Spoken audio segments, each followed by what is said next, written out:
जय हिंद दोस्तों। बिंदास लर्निंग इंस्टीट्यूट में आपका स्वागत है, जहां हमारा एक ही लक्ष्य है, सफलता आपकी और जीत हमारी।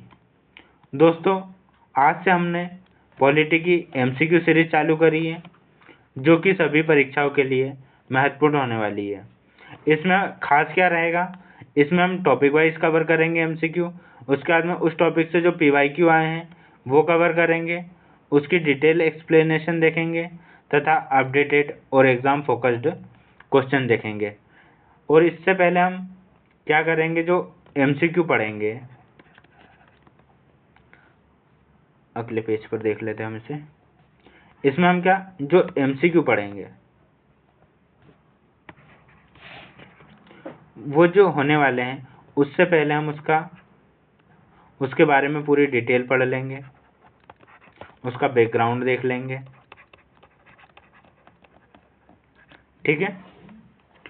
आज की इस क्लास में हम क्या क्या देखेंगे? आज की क्लास में हम देखेंगे भारत का संवैधानिक विकास देखेंगे। ठीक है। और उसके साथ साथ जो कंपनी थी उसके शासन पर नियंत्रण देखेंगे। ठीक है। इसके अंतर्गत हम 1773 के रेगुलेटिंग एक्ट से लेकर 1858 के चार्टर एक्ट तक हम कंप्लीट करेंगे। ठीक है। तो बिना देरी के हम शुरू करते हैं। देखो, सबसे पहले हमें क्या समझना होगा कि जैसा कि हमें पता है कि ब्रिटिश जो कंपनी थी, कौन सी?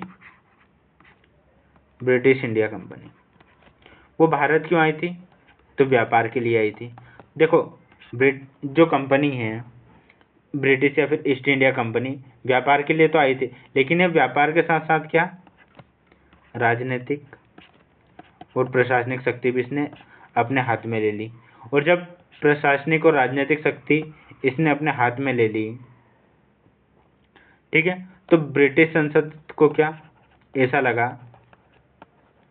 कि ये जो कंपनी है, कौन सी? ईस्ट इंडिया कंपनी, इस पर हमें क्या नियंत्रण करना चाहिए। क्या करना चाहिए? नियंत्रण करना चाहिए। ठीक है। तो यही बात सोचकर ब्रिटिश इंडिया कंपनी ने सोचा कि इन पर नियंत्रण करना चाहिए। तो इसी के तहत कुछ एक्ट लाए गए, जिसमें से सबसे पहला एक्ट था हमारा 1773 का रेगुलेटिंग एक्ट आया। ठीक है। उसके बाद में हमारा 1784 का फिर से इंडिया एक्ट आया। इसके बाद में 1793 से हमारे चालू हुए कौन से? Charter act. 1793 का, फिर 1813 का चार्टर एक्ट आया। फिर उसके बाद में 1833 का आया। ठीक है। फिर उसके बाद में 1858 का चार्टर एक्ट आया।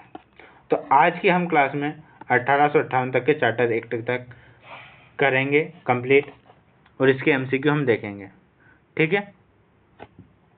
तो देखो, सबसे पहले हम बात करेंगे किसकी? 1773 का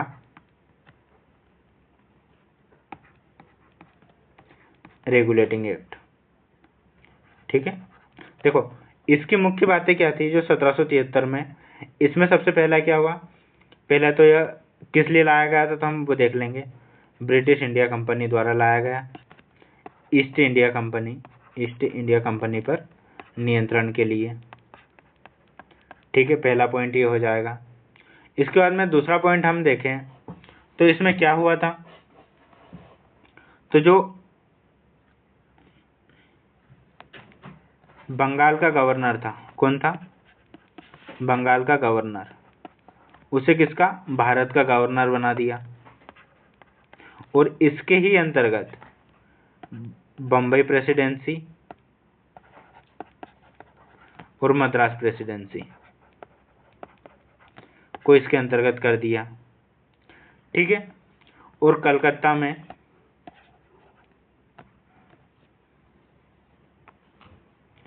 कहां पर?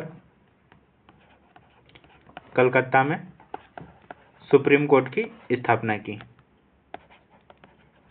ठीक है। आप मुझे कमेंट में बताइए कि जो सुप्रीम कोर्ट के पहले जज थे उनका नाम क्या था। ठीक है, इतना हो गया। इसके अलावा इसमें एक चीज और थी,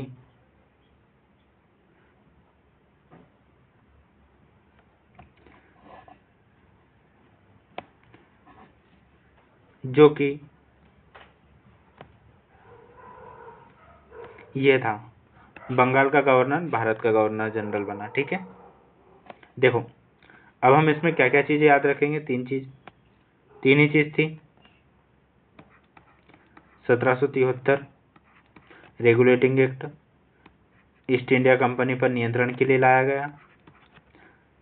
बम्बई और मद्रास प्रेसिडेंसी को गवर्नर जनरल के अंतर्गत कर दिया, और जो बंगाल का गवर्नर जनरल था उसे भारत का गवर्नर जनरल बना दिया। कलकत्ता में सुप्रीम कोर्ट की स्थापना करी, जिसके जो पहले चीफ जस्टिस थे वो कौन थे, आप मुझे कमेंट में बताइए। ठीक है, अब हम इससे संबंधित क्वेश्चन देख लेते हैं कि इसमें कौन कौन से क्वेश्चन हैं। अब हम हमारे क्वेश्चन की तरफ बढ़ते हैं। जैसे जैसे अगला टॉपिक आएगा, जैसे मैंने यहाँ पे लिख दिया है कि हमारा टॉपिक का नाम क्या रहेगा, भारत का संवैधानिक विकास और कंपनी जो शासन कर रही थी के अधिनियम। ठीक है, देखो हमारा पहले ही क्वेश्चन है, क्या है, रेगुलेटिंग एक्ट 1773 के संदर्भ में निम्नलिखित में से विचार कीजिए। पहला तो ये था, क्या है, इसने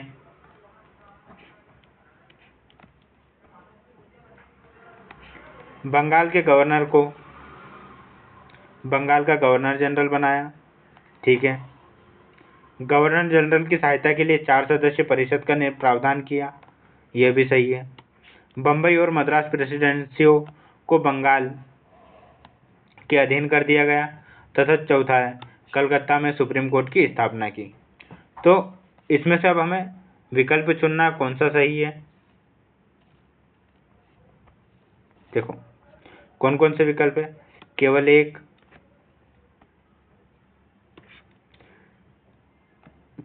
और 2, बी में हमारा 1, 2 और 4, 3 में हमारा 2, 3 और 4, और चौथे में हमारा 1, 2, 3, 4। देखो जैसा अभी हमने देखा था, क्या देखा था, 1773 का रेगुलेटिंग एक्ट देखा था हमने।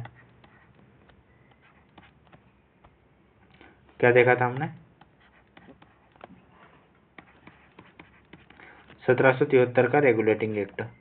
4 चीजें देखी थी, बंगाल का गवर्नर को बंगाल का गवर्नर जनरल बनाया, 4 सदस्यीय परिषद बनाई जिनका कार्यकाल कितना, 5 वर्ष होता था। उसके अलावा सुप्रीम कोर्ट की स्थापना कलकत्ता में, और बम्बई और मद्रास वाला हो गया। और एक और पॉइंट था,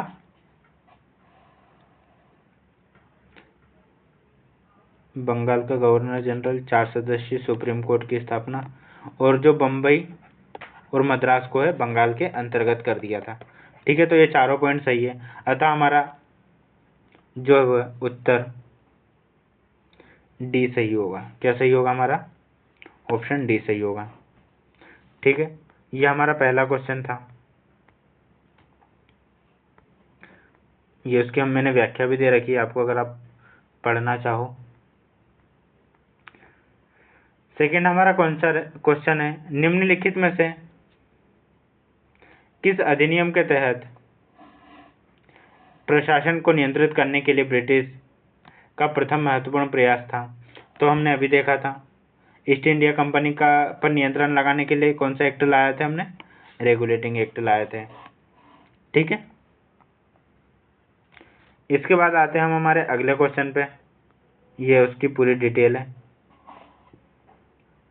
देखो 4 ऑप्शन थे, 4 में से हम ये सारी चीजें पढ़ेंगे तो हम इसे आगे देख लेंगे डिटेल में। जैसे 1813 था, 1813 की वो कंपनी के व्यापारिक एकाधिकार को सीमित करने के लिए महत्वपूर्ण था।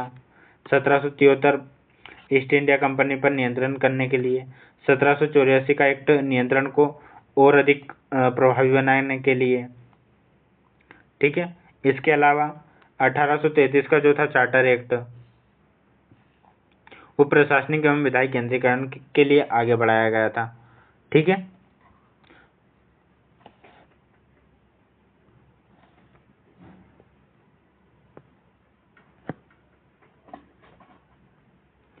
अगला हमारा क्वेश्चन है पिट्स इंडिया एक्ट 1784 की सबसे महत्वपूर्ण संवैधानिक विशेषता क्या थी। ठीक है, देखो अगर हम पहले ये पढ़ते हैं तो इससे पहले हम देख लेंगे 1784 था, पिट्स इंडिया एक्ट क्या था। कौन सा एक्ट? Pitt's India act 1784। देखो 1773 में तो नियंत्रण करना चालू कर दिया था, लेकिन नियंत्रण पूरी तरह से नहीं हुआ था। इसलिए जो है 1784 में नियंत्रण को और अधिक प्रभावी बनाने के लिए पिट्स इंडिया एक्ट लाया गया। ठीक है, इसकी जो सबसे महत्वपूर्ण विशेषता थी, जो कंपनी थी उसका व्यापारिक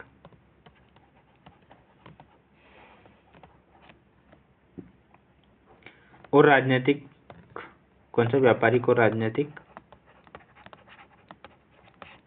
इनको क्या पृथक कर दिया, दोनों को अलग अलग कर दिया, पृथक्करण। क्या था सबसे महत्वपूर्ण विशेषता? व्यापारिक और राजनीतिक पृथक्करण सबसे महत्वपूर्ण विशेषता थी।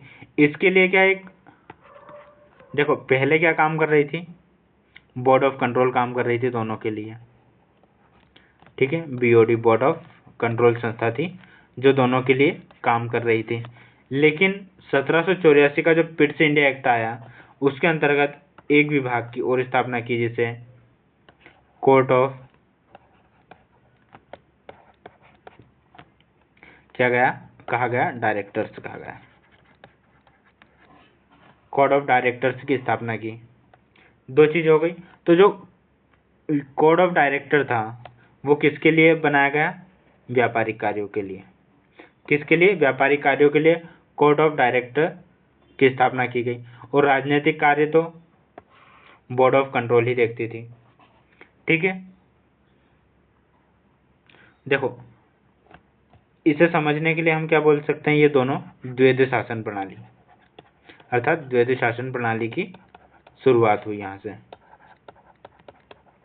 ठीक है, द्वैध शासन प्रणाली, या फिर इसे बोलेंगे हम डुअल कंट्रोल।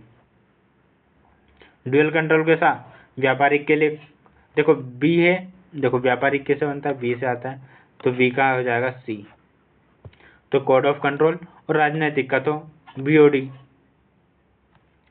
याद ही रखना है हमें। ठीक है, अब आते हैं हम हमारे प्रश्न पे। प्रश्न क्या पूछा था?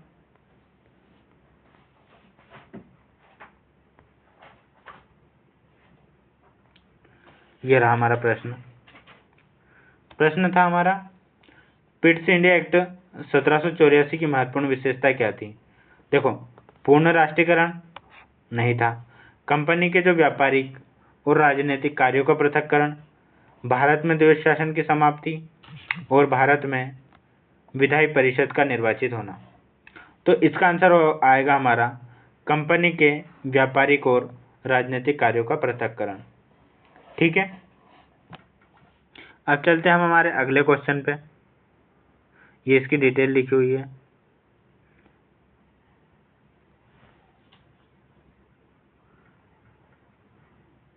ये हमारा चौथा क्वेश्चन, पिट्स इंडिया एक्ट 1784 के संदर्भ में निम्नलिखित कथनों पर हमें विचार करना है। देखो बोर्ड ऑफ कंट्रोल की स्थापना की गई, कोर्ट ऑफ डायरेक्टर को समाप्त कर दिया गया, कंपनी के राजनीतिक मामलों पर ब्रिटिश का नियंत्रण बढ़ गया, या फिर कंपनी के व्यापारिक कार्य कोड ऑफ डायरेक्टर्स के पास चले गए। उत्तर चुनना हमें, सही उत्तर इसमें से कौन सा है?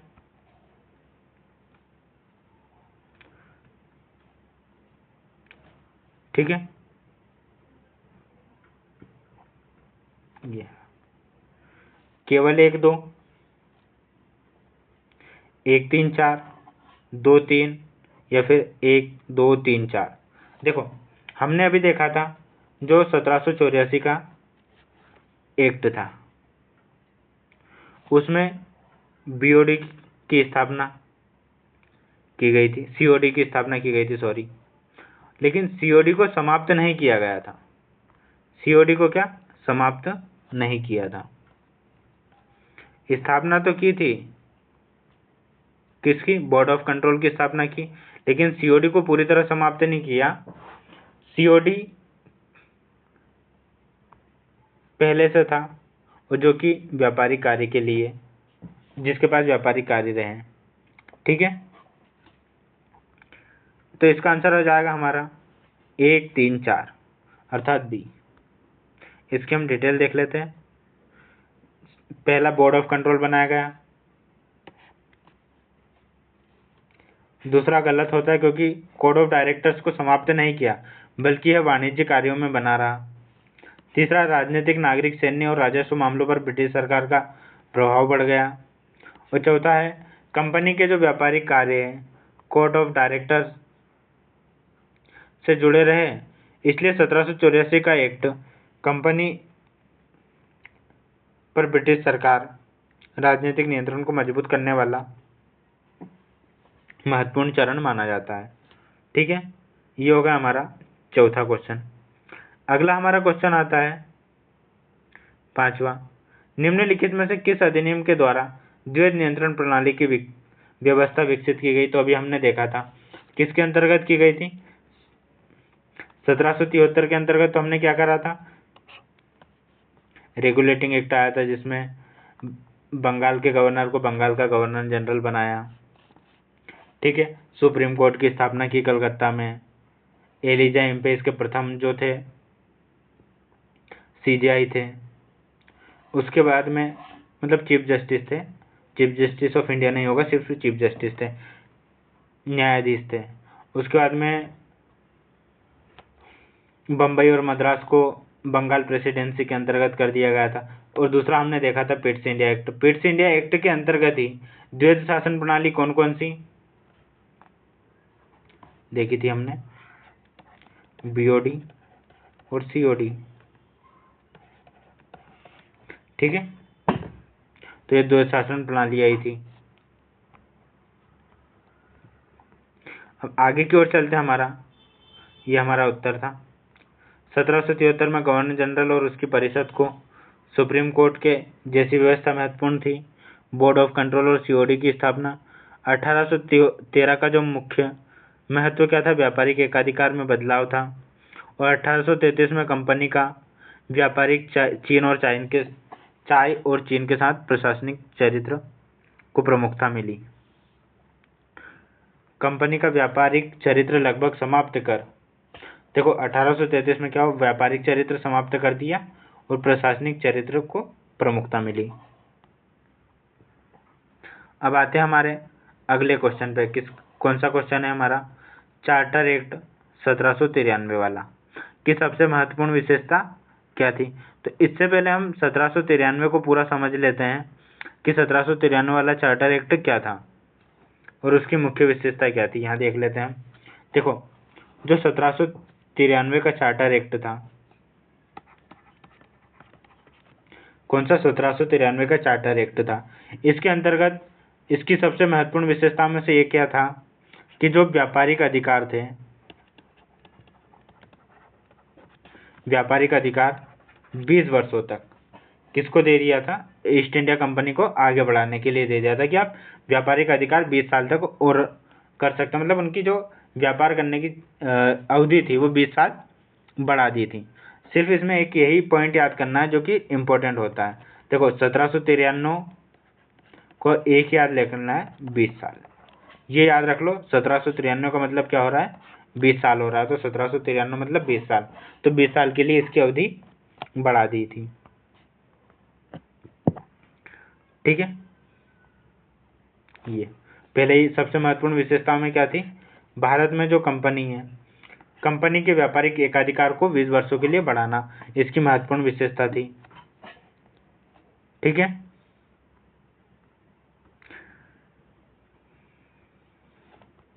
इसकी हम डिटेल देख लेते हैं। 20 वर्षों के लिए आगे बढ़ाना, ये उत्तर सही है हमारा। देखो 1793 के चार्टर एक्ट ने कंपनी के लिए विशेष व्यापारिक एकाधिकारों को अगले 20 वर्षों तक के लिए जारी रखा। दूसरा, जो चीन के साथ व्यापार और चाय के व्यापार से जुड़े एकाधिकार को समाप्त करने के लिए महत्वपूर्ण चरण कौन सा हुआ? 1813 हुआ, जो कि हम आगे देखेंगे। ठीक है, उसके बाद में आते हैं हम हमारे अगले क्वेश्चन पे। ये आ गए हम 1813 वाला क्वेश्चन, चार्टर एक्ट।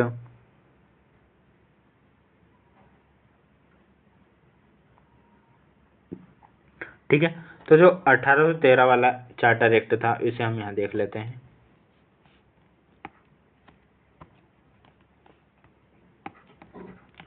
अठारह सौ तेरह वाला चार्टर एक्ट, यह महत्वपूर्ण क्यों होता है? क्योंकि इसने भारत के साथ कंपनी के सामान्य व्यापार जो व्यापारिक अधिकार था उसे समाप्त कर दिया। दो, चाय का और चीन के साथ व्यापारिक अधिकार रहने दिया, बाकी सारे व्यापारिक अधिकार इन्होंने समाप्त कर दिए। ठीक है, इसके अलावा भारत में ईसाई मिशनरी का आगमन हुआ। किसका? ईसाई मिशनरियों। ठीक है, इनको क्या भारत में कार्य करने की अनुमति दी गई। शिक्षा के क्षेत्र में भी 1813 में महत्वपूर्ण प्रयास हुए।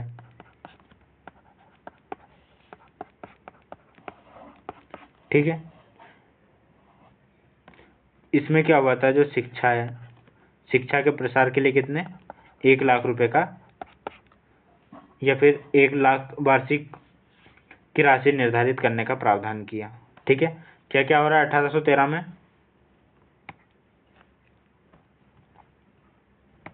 3-4 चीज हुई।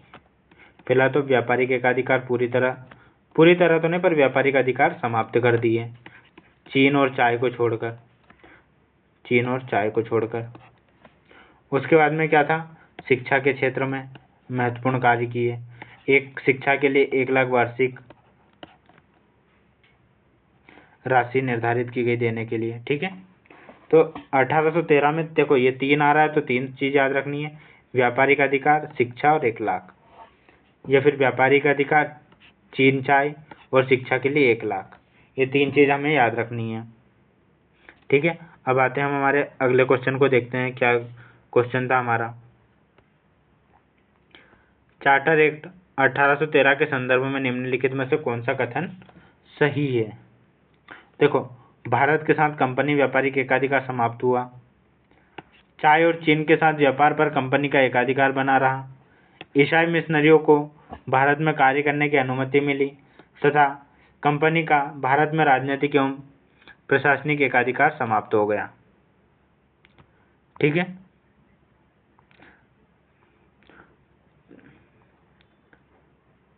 तो क्या गलत था हमारा इसमें? क्या पूछा था इसमें? कौन सा सही नहीं है? यह हमें बिल्कुल फोकस करना है कि सवाल में क्या पूछा जा रहा है। तो इसमें पूछा था कौन सा सही नहीं है, तो जो हमारा कंपनी का भारत में राजनीतिक और प्रशासनिक ये समाप्त नहीं हुए थे। ठीक है, 1813 का हमने देख लिया था, सामान्य व्यापार में कंपनी का एकाधिकार समाप्त हो गया था।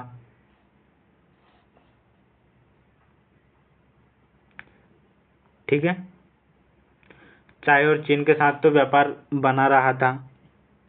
उसके बाद में मिशनरियों को भारत में धार्मिक गतिविधियों की अनुमति मिल गई थी, लेकिन जो कंपनी है उनके राजनीतिक और प्रशासनिक शासन तो जारी रहा, वो समाप्त नहीं हुआ था। ठीक है, अब आते हैं हमारे अगले क्वेश्चन। चार्टर एक्ट 1813 का भारतीय शिक्षा के इतिहास में क्या महत्व है? पहली बार सरकारी धन के लिए शिक्षा दी गई, प्रावधान किया गया, विश्वविद्यालय की स्थापना की गई, भारतीयों के लिए अनिवार्य प्राथमिक शिक्षा लागू की गई, मेकाले समिति का गठन किया गया। तो देखो, इसमें पहली बार क्या हुआ? सरकारी धन का प्रावधान किया गया। कहेगा सरकारी धन का इसमें प्रावधान किया गया। इसकी हम डिटेल देख लेते हैं। 1813 का जो चार्टर एक्ट था उसमें शिक्षा के प्रचार के लिए 1 लाख वार्षिक राशि निर्धारित करने का प्रावधान किया गया। विश्वविद्यालयों की स्थापना बाद के काल में हुई है। अनिवार्य प्राथमिक शिक्षा की व्यवस्था इस एक्ट में नहीं की गई।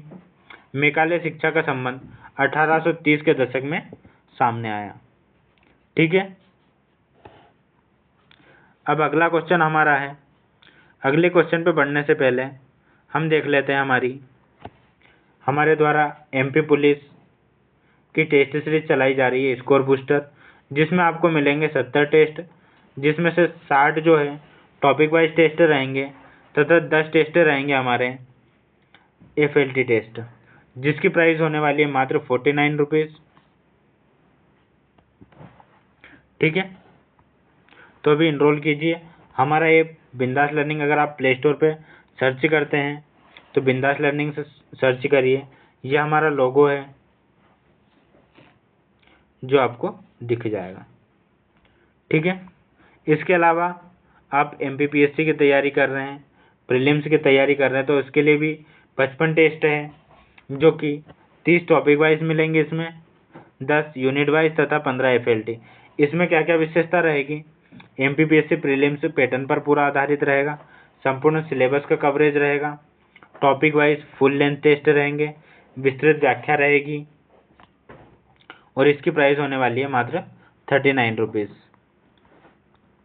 इसके अलावा आप UGC नेट पॉलिटी और UGC नेट ज्योग्राफी की तैयारी कर रहे हैं तो इसमें आपको मिलेंगे टोटल 30 टेस्ट, जो कि मात्र 21 रुपये में होने वाले हैं। ठीक है, अब बढ़ते हम हमारे अगले क्वेश्चन पर। चार्टर एक्ट 1833 को भारतीय संविधान विकास में एक महत्वपूर्ण मोड़ क्यों माना जाता है? देखो, इसने कंपनी के भारत के व्यापारिक अधिकार को समाप्त कर दिया, इसने कंपनी शासन भी समाप्त कर दिया, इसने भारत में चुनाव प्रणाली लागू की, या फिर इसने भारतीयों को सार्वभौमिक मताधिकार दिया? ठीक है, क्या होना है इसका आंसर?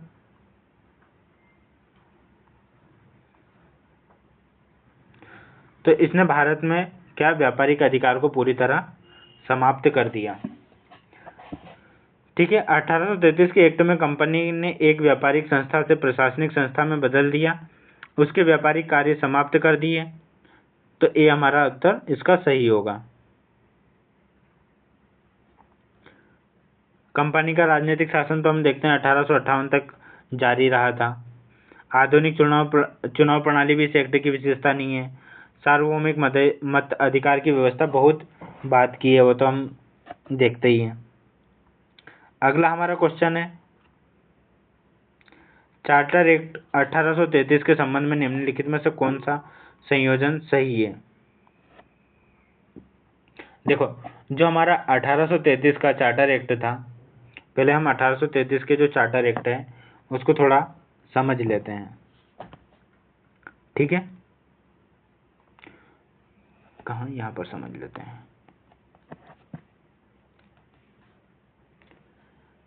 जो 1833 है उसके कौन सा चार्टर एक्ट था? इसके द्वारा जो है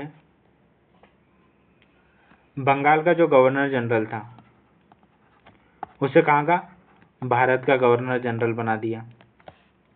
ठीक है, उसके बाद में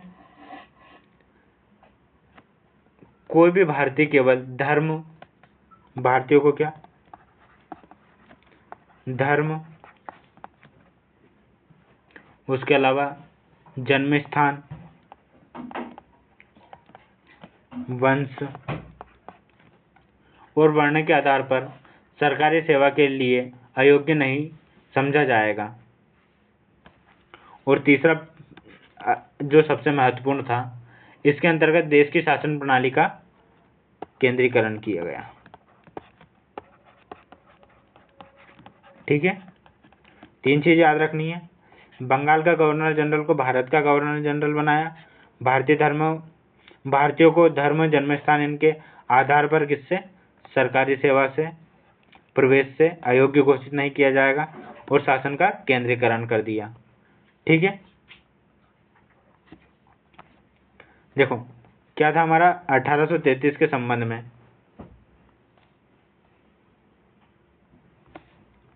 कौन सा कथन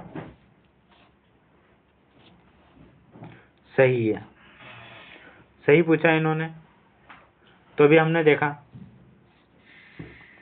बंगाल के गवर्नर को भारत का गवर्नर जनरल बना दिया, बिल्कुल सही है। केंद्रीय जो शक्तियां थी उनका केंद्रीकरण किया गया। उसके अलावा एक मिनट, कंपनी का जो व्यापार था उसे पूर्ण समाप्त कर दिया। प्रांतीय स्वतंत्रता, तो इसमें से कौन सा सही है? केवल 1 2, 1 2 3, 2 4 या 1 2 3 4? तो इसमें हमारा सही है ऑप्शन बी 1 2 3। ठीक है, देखो इसमें क्या हुआ, बंगाल के गवर्नर जनरल को भारत का गवर्नर जनरल बनाया, विधायी शक्तियों का केंद्रीकरण को मजबूत किया गया और जो कंपनी के व्यापारिक अधिकार थे या कार्य थे उनको समाप्त कर दिया। 1833 का जो एक्ट केंद्रीकरण का प्रतीक था, प्रांतीय स्वतंत्रता का नहीं। ठीक है, अब बढ़ते हमारे अगले क्वेश्चन, भारत का पहला गवर्नर जनरल कौन था? ये तो एक बेसिक सा क्वेश्चन है। ठीक है, बताइए कौन था? तो जो अगर भारत का पहला गवर्नर जनरल पूछे तो वो था लॉर्ड विलियम बेंटिंक, लेकिन अगर पहला गवर्नर जनरल पूछे तो कौन था? Warren Hastings. ठीक है, देखो वारेन हेस्टिंग्स बंगाल के गवर्नर जनरल थे। कार्नवालिस बंगाल के गवर्नर जनरल तो रहे और प्रशासनिक सुधारों के लिए प्रसिद्ध भी है। चार्टर एक्ट में 1833 के बाद विलियम बेंटिक भारत के पहले गवर्नर जनरल बने। डलहौजी के काल में गवर्नर जनरल रहे और विलय नीति के लिए प्रसिद्ध रहे। कौन? जो देखो ये जो चारों ऑप्शन है हमारे, वारेन हेस्टिंग काहे के रहे? ये बंगाल के गवर्नर जनरल रहे हैं। कार्नवालिस भी गवर्नर जनरल है। लॉर्ड जो विलियम बेंटिक के पहले भारत के गवर्नर जनरल है और डलहौजी भी गवर्नर जनरल रहे हैं। ठीक है, और विलय नीति के लिए डलहौजी हम जानते हैं कि विलय नीति के लिए प्रसिद्ध है। ठीक है, अगला हमारा क्वेश्चन है, निम्नलिखित में से किस अधिनियम ने कंपनी के शासन के अंतर्गत विधायी और कार्यकारी कार्यों का पृथक्करण किया? तो अभी हमने देखा था कौन सा एक्ट? पिट्स इंडिया एक्ट के तहत किया गया ये, सॉरी चार्टर एक्ट के तहत विधायी और कार्यकारी है। इसमें क्या है? विधायी और कार्यकारी है। विधायी और कार्यकारी कार्यों का पृथक्करण कब किया गया? 1853 में किया गया था। ठीक है, 1773 में तो प्रशासन का केंद्रीकरण की शुरुआत हुई थी। 1784 में बोर्ड ऑफ कंट्रोल और सीओडी था, तो द्वैत शासन की चालू हुआ था। 1833 में विधायी केंद्रीकरण हुआ था, लेकिन 1873 में क्या, जो गवर्नर जनरल की परिषद थी उसके विधायी और कार्यकारी कार्यों को अलग करने की दिशा में महत्वपूर्ण व्यवस्था की गई तथा विधायी परिषद के स्वरूप में बदलाव आया। ठीक है,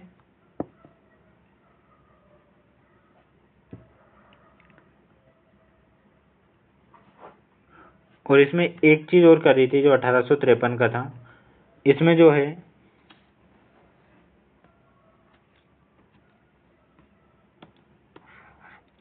क्या करा था, जो सिविल सेवकों की भर्ती सभी के लिए ओपन कर दी थी। ठीक है, किसके लिए? प्रतियोगिता परीक्षा ओपन की थी। ठीक है, ये हमें देखना है इसमें। अगला हमारा क्वेश्चन है, चार्टर एक्ट 1853 में कंपनी शासन के अन्य चार्टर एक्ट से अलग करने वाली प्रमुख विशेषता कौन सी थी? तो इसकी जो विशेषता थी, देखो बी और बोर्ड ऑफ कंट्रोल का उन्मूलन, भारत में राजतंत्र की स्थापना, कंपनी के व्यापार पर पुनः विस्तार, विधायी परिषद में स्थानीय प्रतिनिधियों की दिशा में कदम। तो इसका आंसर है हमारा बी, विधायी परिषद में स्थानीय प्रतिनिधित्व की दिशा में कदम। देखो कंपनी का व्यापारिक जो था वो कब? 1833 में पूरी तरह समाप्त हो गया था। 1853 में विधायी, ये भी हमने देख ही लिया है। ब्रिटिश क्राउन का प्रत्यक्ष जो शासन था वो कब आया? 1858 में आया। बोर्ड ऑफ कंट्रोल को 1858 तक समाप्त नहीं किया था। नेक्स्ट हमारा क्वेश्चन है, निम्नलिखित अधिनियमों को काल के क्रम में जमाइए। तो हमें बताइए सबसे पहले कौन सा आया था? 1773 का। कौन सा आया था? 1773। उसके बाद में 1784, 1784 के बाद में 1813, तो सन से दिया हुई है। 1813 के बाद में 1833 और 33 के बाद में 53। तो कौन सा हो जाएगा? पहला 2, 2 के बाद में 5, 3, 3 के बाद में 1 और 4, अर्थात ए उत्तर हमारा सही है। 1784 में पिट्स इंडिया एक्ट, बाकी सभी में चार्टर एक्ट था हमारा। अगला हमारा क्वेश्चन है, निम्नलिखित में से किस अधिनियम ने कंपनी के भारत के साथ व्यापारिक एकाधिकार को समाप्त किया? किसको? व्यापारिक एकाधिकार को, लेकिन चाय और चीन के साथ व्यापार को अपवाद के रूप में बताया रखा गया। तो ये हमारा था कौन सा चार्टर एक्ट? Charter act 1813। कौन सा था? 1813 था। 1793 में तो कंपनी के व्यापारिक एकाधिकार को कितने 20 वर्षों के लिए बढ़ाया गया था। 1833 में एकाधिकार को समाप्त कर दिया, चाय और चीन के साथ रहने दिया। 1833 में जो बाकी का व्यापारिक अधिकार था, मतलब इस व्यापारिक अधिकार 1833 में पूरी तरह समाप्त कर दिया। और 1853 में विधायी और प्रशासनिक संरचना से संबंधित था। ठीक है, अगले क्वेश्चन पे आते हैं। कौन सा युग में सम्मिलित नहीं है? रेगुलेटिंग एक्ट 73 में आया था, पिट्स इंडिया एक्ट 1714 में, 1813 में चार्टर एक्ट, यहाँ 1833 हो जाएगा। 33 में चार्टर एक्ट आया था 23 की जगह, तो इसका उत्तर हमारा क्या है? डी हो जाएगा।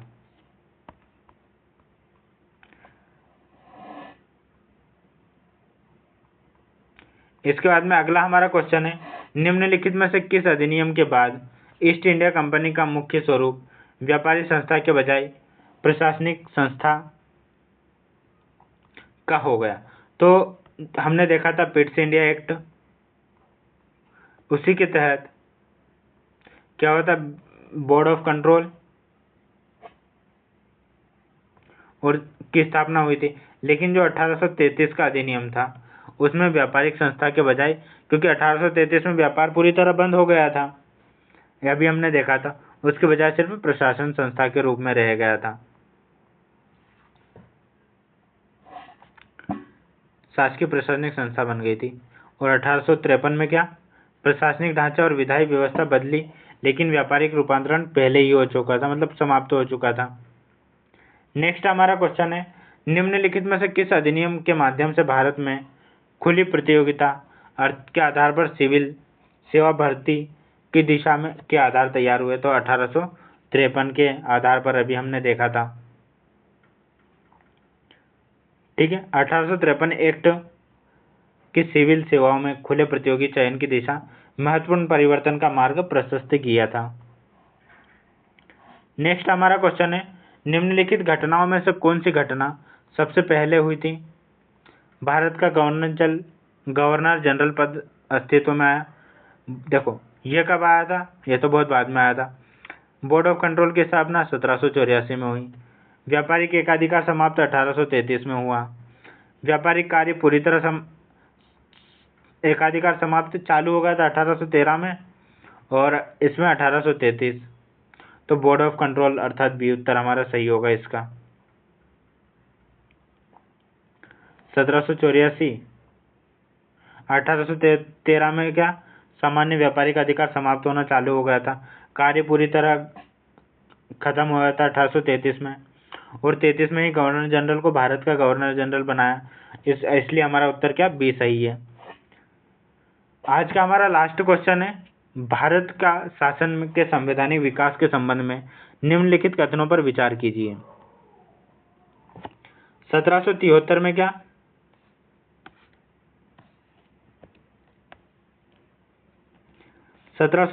रेगुलेटिंग एक्ट ने कंपनी के प्रशासन पर ब्रिटिश संसद के नियंत्रण की शुरुआत की। बिल्कुल सही है ये। 1784 में पिट्स इंडिया एक्ट आया था। बिल्कुल आया था। 1833 में चार्टर एक्ट ने कंपनी का व्यापारिक कार्य समाप्त कर दिया। पूरी तरह नहीं किया था, लेकिन कर दिया था। 1833 में तो पूरी तरह हो गया था। 1813 में चाय और चीन को छोड़कर। 1853 में शासन की निश्चित 20 वर्ष के लिए आगे बढ़ाया गया। तो देखो, शासन 20 वर्ष के लिए कब आगे बढ़ाया गया था, ये आप मुझे कमेंट में बताइएगा। ठीक है, तो इसका आंसर होगा हमारा 1, 2, 3। देखो, 1773 का एक्ट इम्पोर्टेंट है नियंत्रण के लिए। 84 का बोर्ड ऑफ कंट्रोल के लिए इम्पोर्टेंट है। 1833 में व्यापारिक अधिकार पूरी तरह समाप्त है। लेकिन 1853 का जो चार्टर एक्ट था, उसमें पूर्ववर्ती चार्टर एक्टों की तरह कंपनी का 20 वर्षों के लिए नवीनीकृत नहीं करता है। यह कंपनी शासन के अंतिम चरण का महत्वपूर्ण संकेत था। ठीक है, देखो, परीक्षा के लिए क्या महत्वपूर्ण है, यह भी मैंने एक अलग से लिख दिया है। 1773 क्रम में दिक्कत हो जाता है। 73 देखो 3 है, यहाँ देख लेते हैं हम। 1773 3 के बाद क्या आता है, 4, तो 10 साल छोड़ के 84 में फिर तो कुछ नहीं करना है, 1 साल घटा देना है। जैसे हम 10 करते थे तो 10 में से 1 साल घटा के 9 कर देना। तो 7 के बाद 8, 8 के बाद में क्या आएगा, 9 आएगा।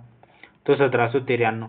और 1793 से हम देख रहे हैं कि 20 साल बढ़ा था पहली बार, तो 20 साल बढ़ाते जाओ। 1813 में फिर 20 साल बढ़ाए। 1833 में फिर 53, फिर जो 1857 की क्रांति हुई थी, तो उसके बाद में ये चार्टर एक्ट 1858 फाइनल वाला था। ठीक है, तो ये हम देख लेते हैं कि 1858 में क्या क्राउन शासन की ओर विकास हो गया था। ठीक है, आप हमारा ऐप बिंदास लर्निंग इंस्टीट्यूट प्ले स्टोर से डाउनलोड कर सकते हैं। इसके अलावा आप हमारे इंस्टाग्राम से भी जुड़ सकते हैं। उसमें आपको डेली ऐसे फॉर्मूले या फिर जो इम्पोर्टेंट चीज़ें हैं वो अपलोड की जाती है, जिसकी लिंक मैं आपको डिस्क्रिप्शन में दे दूंगा। ऐप की लिंक भी मैं आपको डिस्क्रिप्शन में दे दूंगा।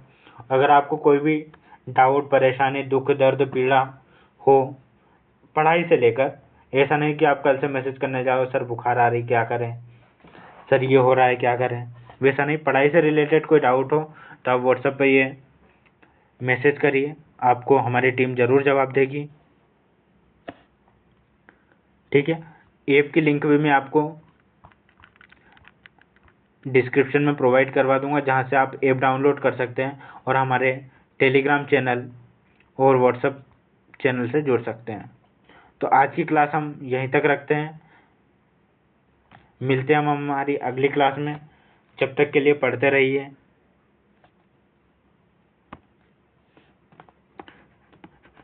जय हिंद, जय भारत, जय मध्य प्रदेश।